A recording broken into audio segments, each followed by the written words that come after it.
Alice Fabre, bonjour. Vous êtes directrice des chantiers du Cardinal. Vous nous parlez aujourd'hui des logements des prêtres. On vous écoute. Bonjour Raphaël, je vous retrouve avec joie ce matin pour aborder un autre aspect du patrimoine religieux. Si les chantiers du cardinal bâtissent des églises, ils ont à cœur de loger dignement nos prêtres. Ainsi, ils construisent et rénovent aussi des presbytères. Près de l'église, le presbytère est le lieu de vie au quotidien de nos prêtres. C'est leur lieu de repos, de ressourcement et de vie fraternelle. C'est aussi un repère pour les paroissiens et les habitants du quartier. Actuellement, les chantiers du Cardinal financent la construction d'un presbytère à Versailles-Chantier.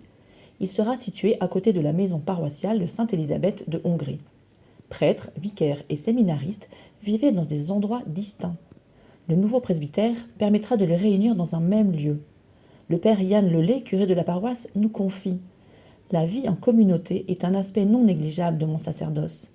Partager une vie fraternelle et spirituelle, pouvoir se voir facilement, par exemple lors des repas pour échanger des informations sur la paroisse, se donner des nouvelles, réfléchir ensemble, sont des instants précieux que nous allons pouvoir désormais vivre ensemble et je m'en réjouis.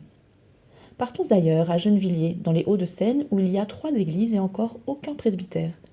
Historiquement, chaque prêtre logeait seul dans un HLM dans le quartier.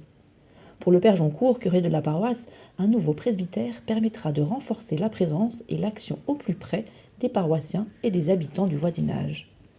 Le chantier du futur presbytère a été lancé en septembre dernier sur le terrain attenant à l'église Notre-Dame des Agnettes. En plein centre-ville, le site est stratégique pour être visible dans ce quartier et pour permettre aux prêtres de se rendre rapidement dans chacune des 3 églises de la ville. Pour conserver un esprit d'ouverture et d'accueil, le presbytère abritera une salle de réunion et de rencontre. Un bureau permettra aux prêtres de recevoir les personnes pour un accompagnement spirituel. C'est grâce à tous les donateurs que les chantiers du Cardinal peuvent ainsi prendre soin des prêtres et des fidèles au cœur des paroisses d'Île-de-France.